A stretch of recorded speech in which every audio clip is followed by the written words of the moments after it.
Hello everyone, स्वागत है आपका ज्ञान की इस नई दुनिया स्कोर पाथ में। आप सभी ने अपनी अपनी जिंदगी में कुछ बातें तो जरूर नोटिस की होगी, जैसे कंघे को इस प्रकार से सूखे बालों में घुमाया हो और कागज के छोटे छोटे टुकड़े उसे चिपकाए हो। सर्दियों में स्वेटर उतारते समय या वूलन सॉक्स में इस प्रकार की चिंगारी देखी हो या चिंगारियों की आवाजें सुनी हो। आसमान में चमकती हुई बिजली देखी हो या फिर बैलून को स्वेटर से रगड़ के उसको बिना ग्लू के दीवार से चिपकाया हो। अगर आपने ये सब कभी ना कभी देखा है तो आज इस वीडियो में जानेंगे इन सब के पीछे का साइंटिफिक रीजन, जिसका जवाब छिपा है क्लास 12th के सिलेबस के पहले चैप्टर वैद्युत आवेश तथा क्षेत्र में। इस वीडियो में हम इस चैप्टर के 4 टॉपिक्स को कवर करेंगे। पहला, वैद्युत आवेश क्या होता है, यह कितने प्रकार का होता है, इलेक्ट्रॉन सिद्धांत के आधार पर आवेश को कैसे परिभाषित करते हैं, and last but not the least, आवेश का क्वांटीकरण का सिद्धांत। चलिए अब हम समझते हैं वैद्युत आवेश यानी इलेक्ट्रिक चार्ज आखिर होता क्या है। इसको एक उदाहरण से समझते हैं। पृथ्वी किसी वस्तु को अपनी तरफ खींच क्यों लेती है? बिल्कुल सही, गुरुत्वाकर्षण बल के कारण। लेकिन यह बल किस पर लगता है? केवल और केवल उसी वस्तु पर जिसके पास अपना खुद का द्रव्यमान होता है। इसका मतलब ये हुआ कि किसी वस्तु का द्रव्यमान उस वस्तु का खुद का एक गुण होता है, एक प्रॉपर्टी होती है, जिसकी वजह से उस वस्तु पर दूसरी वस्तु के कारण गुरुत्वाकर्षण बल लगता है और वो वस्तु अपनी तरफ खींच लेती है।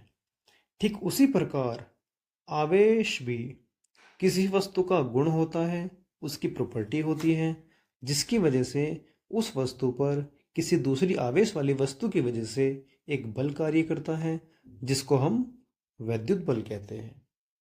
आवेश को स्मॉल क्यू या कैपिटल क्यू से रिप्रेजेंट करते हैं। इसका एसआई मात्रक कूलॉम होता है। इसका एक अन्य मात्रक एम्पियर सेकंड भी होता है। आवेश दो प्रकार का होता है, धनावेश यानी पॉजिटिव चार्ज और ऋणावेश यानी नेगेटिव चार्ज।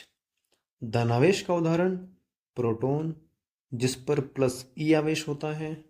ऋणावेश का उदाहरण इलेक्ट्रॉन, जिस पर माइनस ई आवेश होता है, जहां ई का मान 1.6 इंटू 10⁻⁻19 कूलम होता है।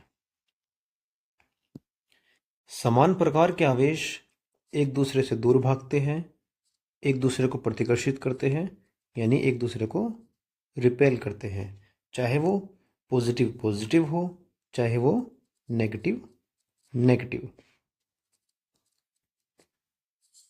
जबकि विपरीत प्रकार के आवेश एक दूसरे को आकर्षित करते हैं। समान प्रकार के आवेशों को सजातीय यानी एक ही जाति के आवेश, जबकि अलग अलग प्रकृति के आवेशों को विजातीय आवेश कहते हैं। चलिए अब हम समझेंगे आवेश का इलेक्ट्रॉन सिद्धांत।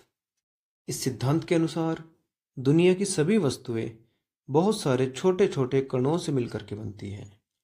एक कण दो या दो से अधिक अणुओं से मिलकर के बना होता है।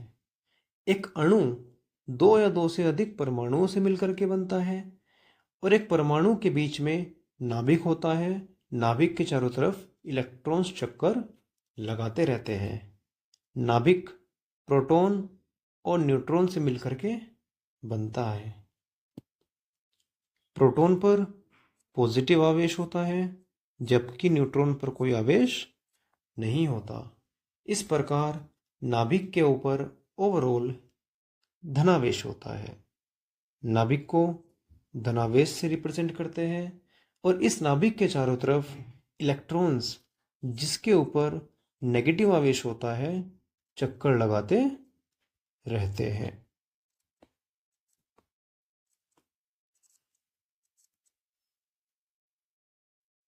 सामान्यतः किसी भी परमाणु के पास जितने प्रोटॉन्स होते हैं उतने ही इलेक्ट्रॉन्स भी होते हैं। इसका मतलब ये हुआ कि किसी भी परमाणु के पास सामान्यतः जितना धनावेश होता है उतना ही ऋणावेश भी होता है। अतः वस्तु का टोटल चार्ज, कुल आवेश 0 होता है। इस स्थिति को बोलते हैं कि वस्तु विद्युत रूप से उदासीन है।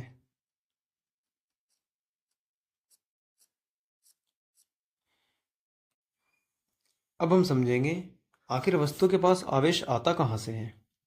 इसके लिए माना किसी वस्तु के परमाणु के पास सामान्य स्थिति में 10 इलेक्ट्रॉन और 10 प्रोटॉन है। अब क्या हो यदि इससे एक इलेक्ट्रॉन निकाल दिया जाए, तब वस्तु के पास 9 इलेक्ट्रॉन बचेंगे और 10 प्रोटॉन बचेंगे। इस स्थिति में प्रोटॉन की वजह से धनावेश ज़्यादा होगा और इलेक्ट्रॉन्स की वजह से ऋणावेश कम। अतः ओवरऑल वस्तु के ऊपर धनावेश आ जाएगा।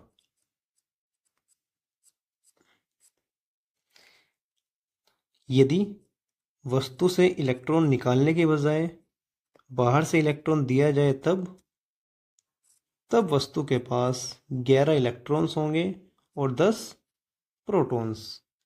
इस स्थिति में इलेक्ट्रॉन की वजह से ऋणावेश ज़्यादा होगा और प्रोटॉन्स की वजह से धनावेश कम। ओवरऑल वस्तु के ऊपर ऋणावेश आ जाएगा। हमने इस उदाहरण से समझा कि वस्तु में सामान्य स्थिति से जब इलेक्ट्रॉन्स की कमी हो जाती है तो वस्तु पर धनावेश आ जाता है, और जब वस्तु पर इलेक्ट्रॉन्स की अधिकता हो जाती है तो वस्तु पर ऋणावेश आ जाता है। कमी और अधिकता किसके सापेक्ष? बिल्कुल, प्रोटॉन के सापेक्ष। अतः इलेक्ट्रॉन सिद्धांत के आधार पर हम आवेश को इस प्रकार परिभाषित करते हैं: धनावेश यानी इलेक्ट्रॉन की कमी, ऋणावेश यानी इलेक्ट्रॉन की अधिकता, शून्य आवेश यानी इलेक्ट्रॉनों की संख्या प्रोटॉनों की संख्या के बराबर। हमें यह तो पता लग गया कि वस्तु पर धनावेश और ऋणावेश कैसे आता है, लेकिन इस आवेश का मान कितना होता है ये हम समझेंगे नेक्स्ट टॉपिक में। अब हम समझेंगे आवेश का क्वांटीकरण का सिद्धांत। इस सिद्धांत के अनुसार किसी वस्तु पर उपस्थित कुल आवेश एक इलेक्ट्रॉन पर आवेश के पूर्ण गुणज में होता है, अर्थात Q बराबर प्लस माइनस Ne। इसका क्या मतलब हुआ, चलिए समझते हैं। हम अभी अभी समझ चुके हैं कि सामान्यतः वस्तु में इलेक्ट्रॉन की संख्या प्रोटॉन की संख्या के बराबर होती है। अब यदि वस्तु से एक इलेक्ट्रॉन निकाल लिया जाए तब वस्तु पर कैसा आवेश होगा? बिल्कुल सही, धनावेश। लेकिन वैल्यू में कितना? एक इलेक्ट्रॉन के निकाल देने पर वस्तु के ऊपर धनावेश हो जाएगा जितना एक इलेक्ट्रॉन के ऊपर आवेश था। अब यदि 2 इलेक्ट्रॉन निकाल दिए जाए तब वस्तु के पास 2 इलेक्ट्रॉन निकाल देने पर 2 इलेक्ट्रॉनों के बराबर धनावेश उत्पन्न हो जाएगा। 3 इलेक्ट्रॉन निकाल देने पर 3 इलेक्ट्रॉन के बराबर धनावेश। इसी प्रकार यदि वस्तु से n इलेक्ट्रॉन निकाल दिए जाए तब वस्तु पर आवेश होगा प्लस n इंटू ई, जहाँ n उन इलेक्ट्रॉन की संख्या है जितने इलेक्ट्रॉन्स निकाले गए हैं। अब यदि इलेक्ट्रॉन्स निकालने के बजाय बाहर से दिए जाए तब आवेश कैसा होगा? बिल्कुल सही, ऋणावेश।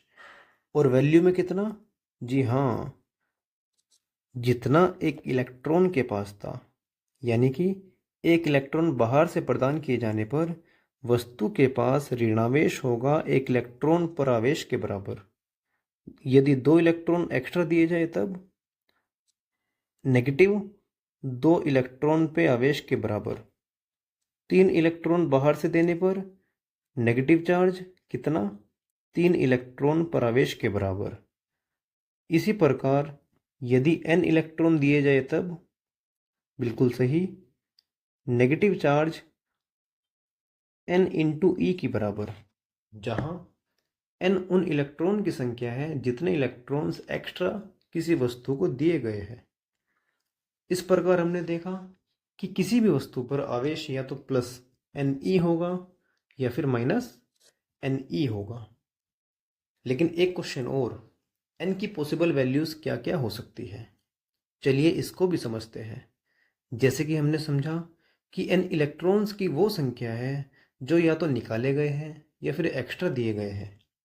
क्या ऐसा पॉसिबल है कि हम वस्तु से आधा इलेक्ट्रॉन निकाल लें? नहीं ना। क्या ऐसा पॉसिबल है कि हम वस्तु से 2.25 इलेक्ट्रॉन निकाल पाए? बिल्कुल नहीं। क्या 4.5 इलेक्ट्रॉन निकाल सकते हैं? बिल्कुल नहीं। क्या 5 इलेक्ट्रॉन्स निकाल सकते हैं? बिल्कुल निकाल सकते हैं। क्या 2 इलेक्ट्रॉन्स निकाल सकते हैं? बिल्कुल निकाल सकते हैं। इससे यह पता लगता है कि n का मान केवल और केवल वही संख्या हो सकती है जो कि एक पूर्णांक हो। यही तो आवेश का क्वांटीकरण का सिद्धांत है। लास्ट में एक और क्वेश्चन, किसी भी वस्तु पर कम से कम कितना आवेश हो सकता है? बिल्कुल सही, 1 इलेक्ट्रॉन निकाल देने पर प्लस E और 1 इलेक्ट्रॉन एक्स्ट्रा दिए जाने पर माइनस E। यानी कि किसी भी वस्तु पर कम से कम आवेश का मान, चाहे वो धनावेश हो चाहे वो ऋणावेश हो, 1.6 इंटू 10⁻⁻19 कूलम हो सकता है। इसी कम से कम आवेश को जितना किसी वस्तु के ऊपर हो सकता है, मूल आवेश यानी फंडामेंटल चार्ज कहते हैं। इसको E से रिप्रेजेंट करते हैं। इसका मान 1.6 इंटू 10⁻⁻19 कूलम होता है। आइए अब जानते हैं इन सबका रीजन, जो कि है वैद्युत आवेश। जब कंघे को बालों में रगड़ा गया तब इलेक्ट्रॉन्स के ट्रांसफर से कंघे पर आवेश आ गया और कागज के टुकड़ों में उपस्थित विपरीत आवेश को आकर्षित करने से टुकड़े कंघे से चिपक जाते हैं। इसी प्रकार स्वेटर उतारते समय भी इलेक्ट्रॉन्स के ट्रांसफर होने से ही आवेश उत्पन्न होता है, जो कि हमें चिंगारी के रूप में सुनाई या दिखाई देता है। आकाश में बादलों की एक दूसरे से घर्षण के कारण इलेक्ट्रॉन्स ट्रांसफर होते हैं, जिससे आवेश उत्पन्न होता है और वही आवेश हमें बिजली के रूप में दिखाई देता है। कंघे और कागज के टुकड़ों की तरह ही गुब्बारे में भी आवेश के कारण ही वो दीवार से चिपक जाता है। इस वीडियो में बस इतना ही। मिलते हैं स्कोर पाथ के नेक्स्ट वीडियो में इस चैप्टर के अन्य टॉपिक्स के साथ। तब तक के लिए थैंक यू। जय हिंद।